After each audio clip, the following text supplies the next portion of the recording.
November 7th, 1995. Interviewer Leah Zazulier, Rochester, New York, English.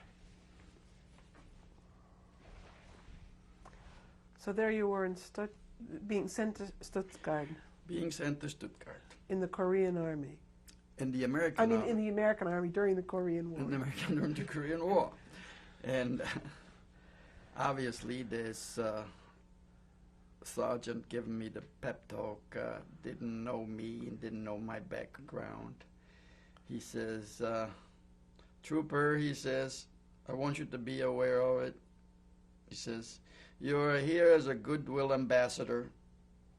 There'll be no fights, no drinking on the train. He says, we have, he says, the MPs, and there is a special car set aside for Americans. So he says, to prevent you getting in trouble,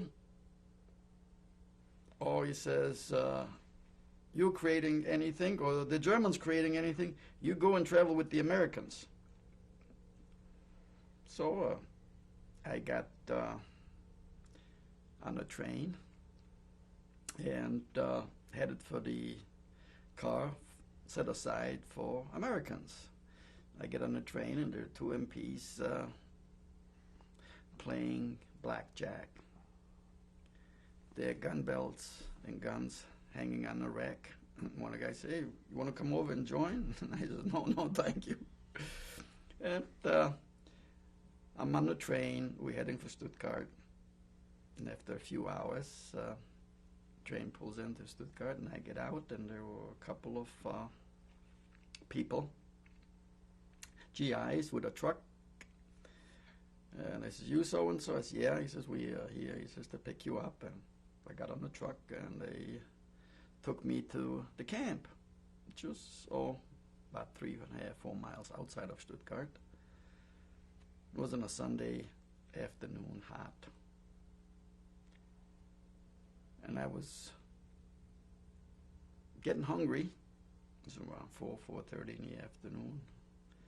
One of the guys says, well, this is the room you're going to be staying in. And this is going to be your bed.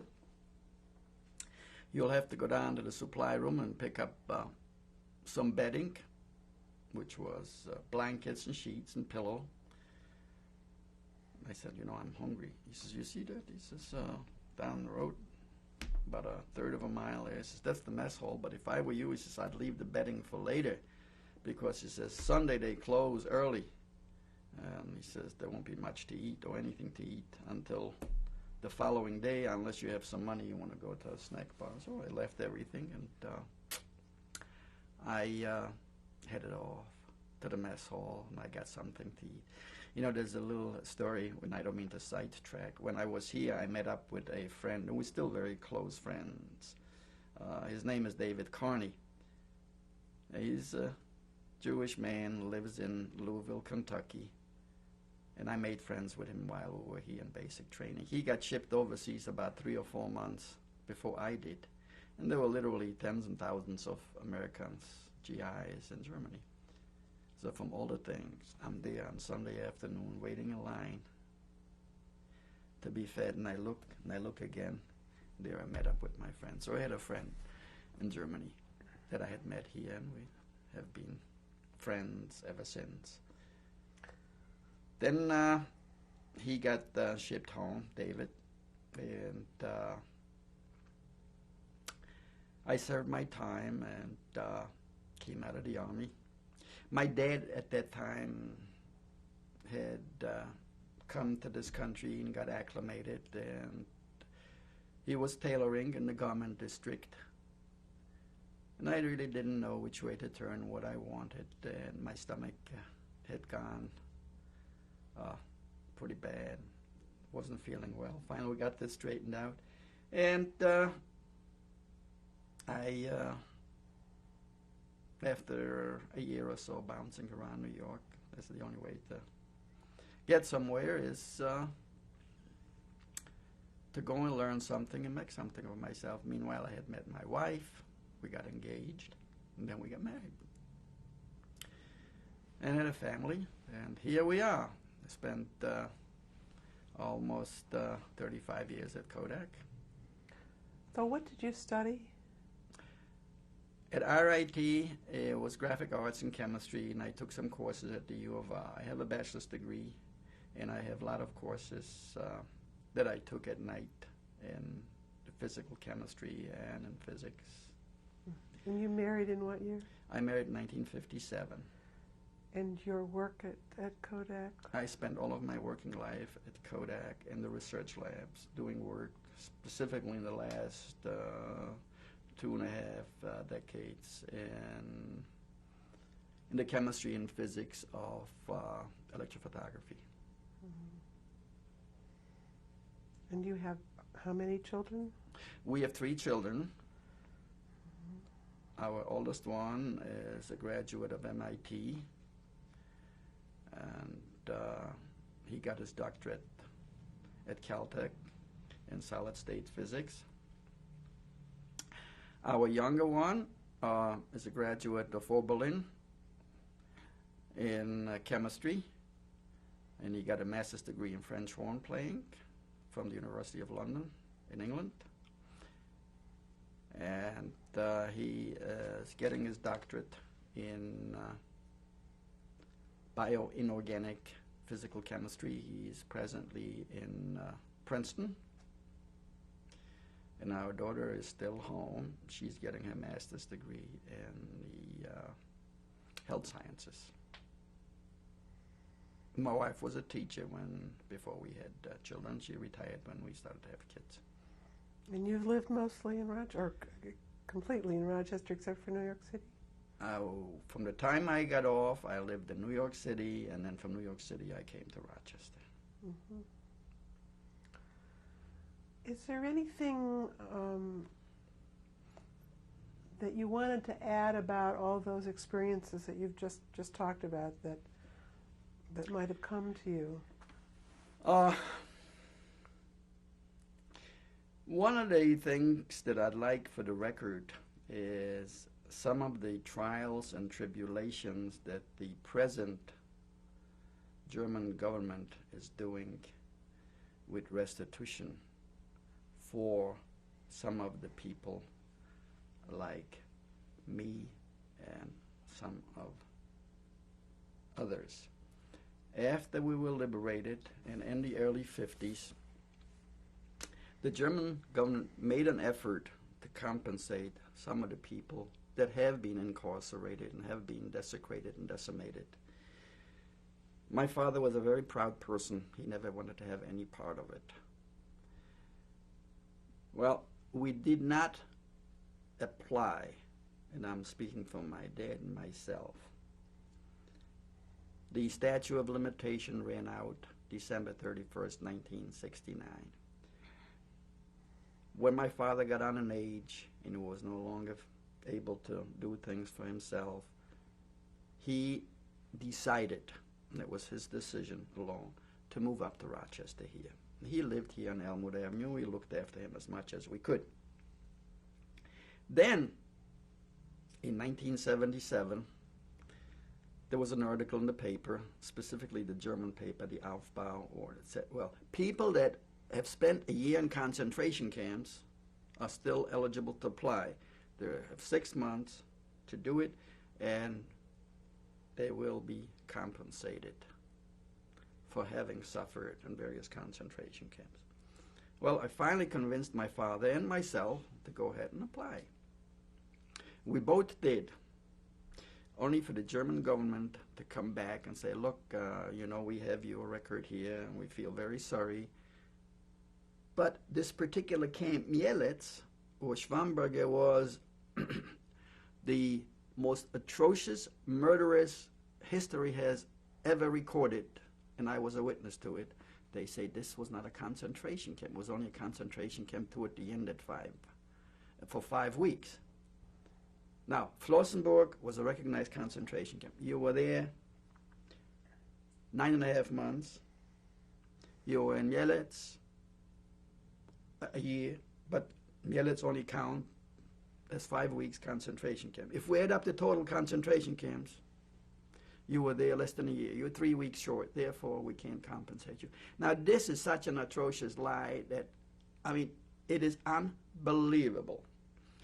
I have been fighting an ongoing battle that this is wrong. The German government claims they used the records from the Red Cross. The Red Cross says, yes, we have records, this was there and you were there and we know all about it. But we do not form laws to compensate. The Red Cross states this. Send that piece of news to the German government. Well, we're still depending on the Red Cross. The Red Cross says the Germans are doing it, and this is what we're bouncing back and forth. Instead of finally conceding, look, why don't we form a law that these people be compensated? No one is here forever. You know, when one dies, they don't have to pay. When I was there recently, I saw a thriving nation. I saw an industrious nation. They're relatively small in comparison to this country. When I was there this past April, we landed in Düsseldorf, got another plane, went to Munich, and from Munich we got on a bus and went to this Flossenburg. Now we covered that traveling span in about an hour and a half. That's just plane ride. And it's a small nation. Why these people are trying to dilute themselves and try to deny some of these things that took place is almost unimaginable, unbelievable. Granted, they claim, you know, we have done all we could do and we don't want it anymore. And I still say, those that brush these things under the rug, those that forget, are bound to repeat it.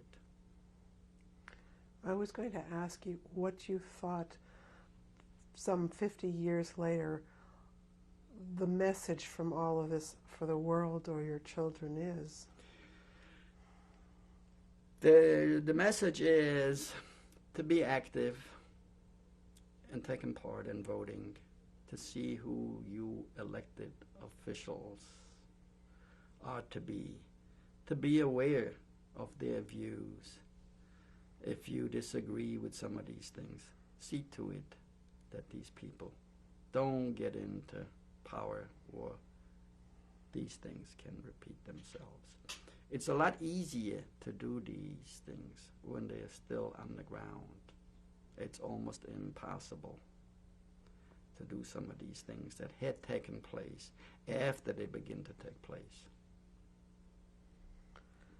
When you think about your survival and your father's survival, what do you think accounts for that, besides luck?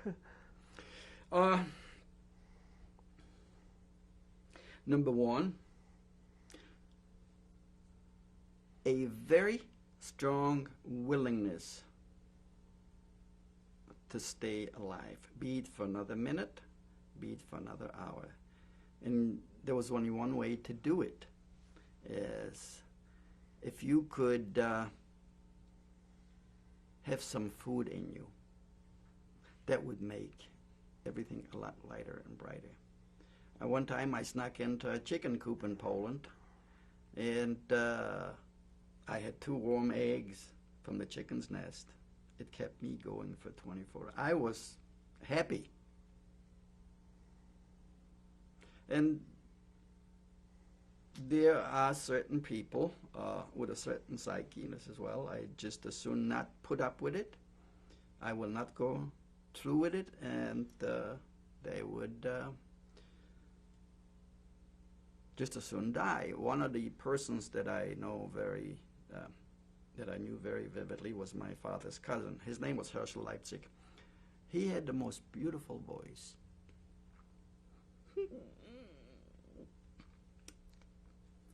And he said to my father, "They're not going to do this to me." And he hung himself.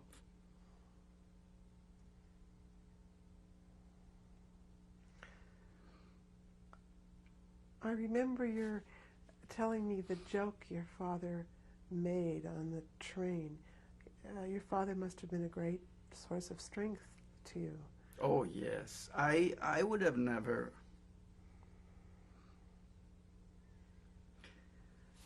in my wildest dream would I have made it through if it weren't for my father. And perhaps you were an equal source of strength for him. Well, yeah. One of the things that I can cite when we were in Flossenburg,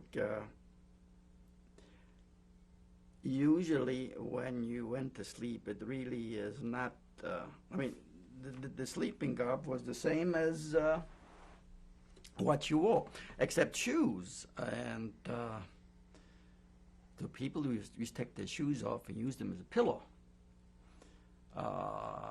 Besides that, if you had shoelaces, you would tie the shoes to your wrists. Well, somebody cut the shoelaces, and they stole my father's shoes. That happened in Flossenburg. Snow on the ground, and here they blow the whistle. You got to go out and get lined up to go to work. Well, he found some paper bags, which they were used. There were cement paper bags.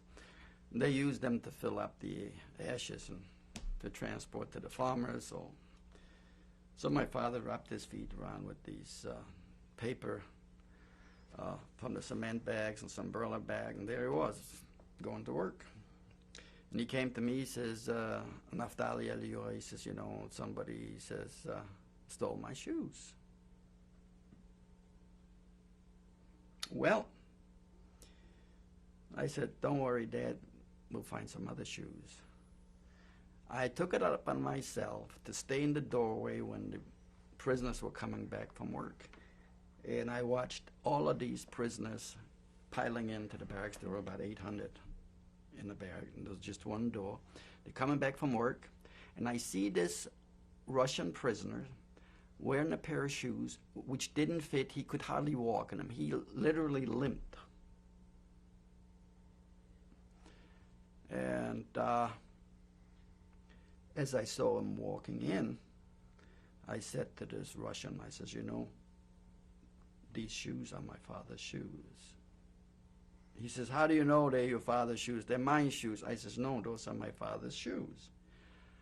And I went over to this German Blackelterster, which each barrack had one guy, which was a German, and he was a convicted murderer usually, that was in charge of these 800 prisoners.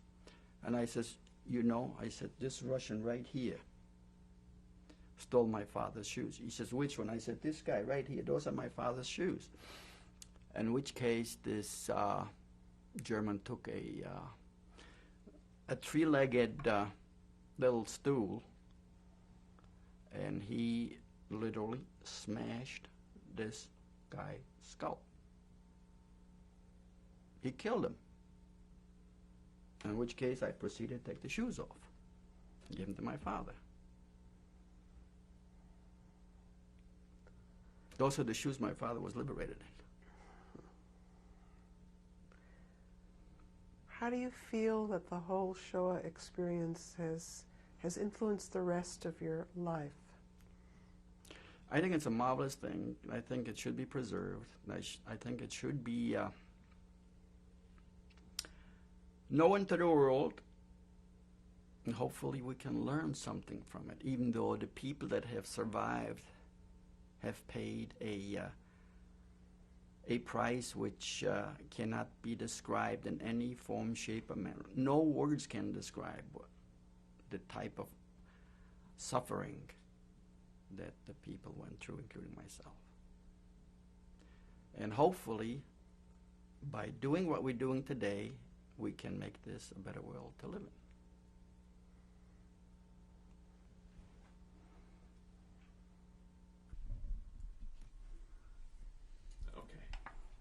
Picture that we're looking at?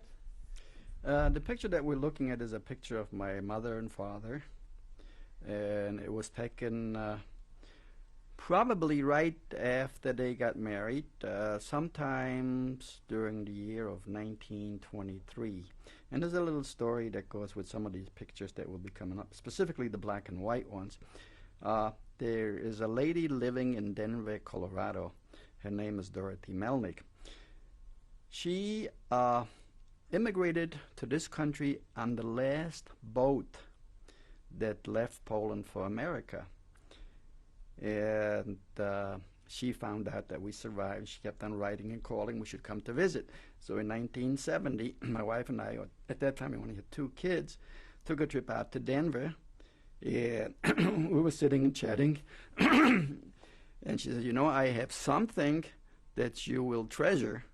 And she pulled out a box with some pictures that my dad had given her prior to leaving for America.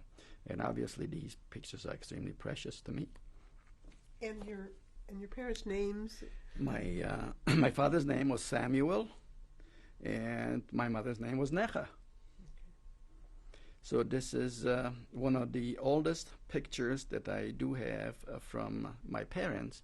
And I had this reproduced in color, which we have in our living room. Colors obviously are artificial to quite an extent, except the facial characteristics are a striking similarity to what my parents were and the picture that I had painted by an artist. I forget if you said the date. The dates are approximately 1923. Who was in this picture? This picture is a picture of my father, my brother, which was about 5 years older than I was, and then my sister, which was also older than I was. I was the youngest in the family. There were three of us in our family: my brother, my sister, and I. And their names? My brother's name was Yitzhak, and my sister's name is Hannah. And about what year was this taken? This was probably taken around 1936, 37, or 38, no later than 38. And where? In Tarnobrzeg, Poland. It's outside? No, there was, from what I recall, there was one photographer in this community, and chances are my dad must have done some tailoring for him, and he in return reciprocated. And the writing on there is something your father put? The writing on there is something my father put. It's from the Jewish forwards, and what it says, the 6 million Kedushin, which is 6 million victims.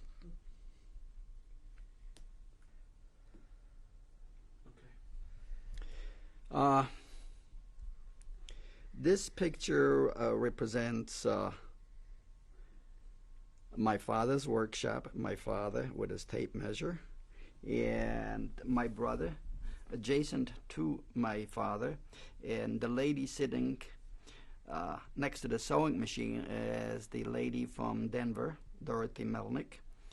She's the person that had given me these pictures. And adjacent to Dorothy Melnick, there's my cousin, and she worked for my father. Her name was Reisala, and the guy with the iron, with the press iron, his father was my cheder teacher, and he's the only person that I know of and recall of that was fluent in English. So if somebody got a letter from America, they used to bring it to him, and he used to translate that letter for the people. And my father at times was not too happy about it because he was taking time off from work. Do you know the last names of the other people that you mentioned?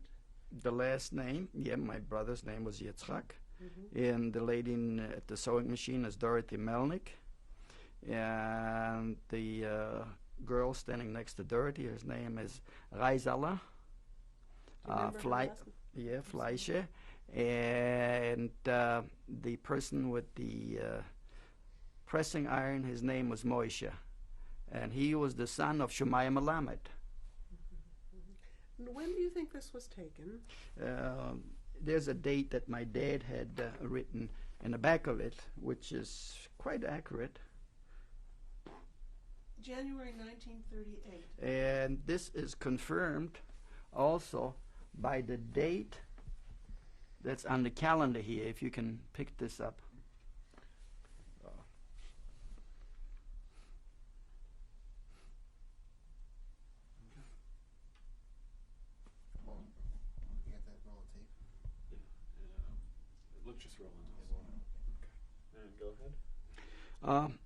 This picture was taken in Germany after I was liberated, specifically in Neuenburg vom Wald. This is where my father and I lived. And it was taken sometimes during the year of 1947. I was around 17 years or thereabouts. It was originally black and white, and at Kodak, one of the ladies had volunteered to put some coloring in, which is a likening of myself. You'd already been in the hospital. And long time passed.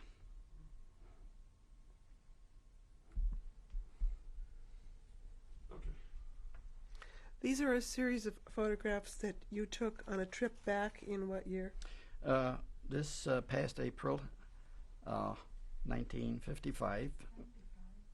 1995, I was invited by the German government to come to Germany to help them commemorate the liberation of the concentration camp Flossenburg, and also retrace the Death March where we were strafed and what the events were that took place in 1945.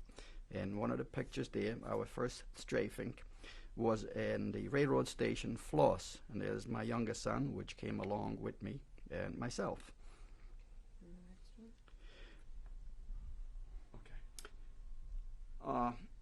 This set of pictures, again a shot of the railroad station Floss, first strafing. The top picture is Schwarzenfeld. This is where the second strafing took place.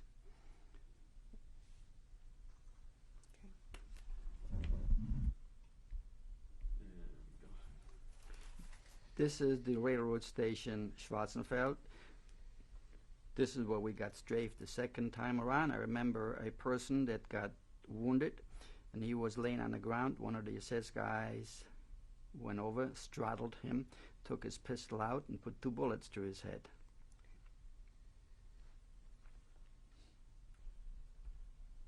Okay. This is a picture depicting the main structure where the commandant lived. He lived on the 2nd floor, and on the 1st floor he had his offices, and in the basement he had his torture chambers, including the meat hooks and the piano wires. This was one of the places, and one of many of them, that they used to hang people on meat hooks and piano wires. It was a common practice in Flossenburg. Go ahead. This is a picture of the barracks that are still standing. On the left-hand side, there were the SS barracks. On the right-hand side, there were the barracks that housed the prisoners. And the barracks were located on step. There were 20 steps to each set of barracks. The barracks were situated on either side of those steps. And the top, to walk up to the top barracks, there was 140 steps to walk up. And Flossenburg is a cold and miserable place. Quite often what the SS practiced is when it got really cold, they'd had some SS guys standing on top of the stairs pouring water down, and obviously the water would freeze within a few minutes, and they would have the prisoners walk up the steps in wooden clods, and this is no easy feat. When they would slip and fall and slide down, they had several SS guys at the bottom of the stairs, and they would usually beat them to death for not being able to mount the steps in wooden clods.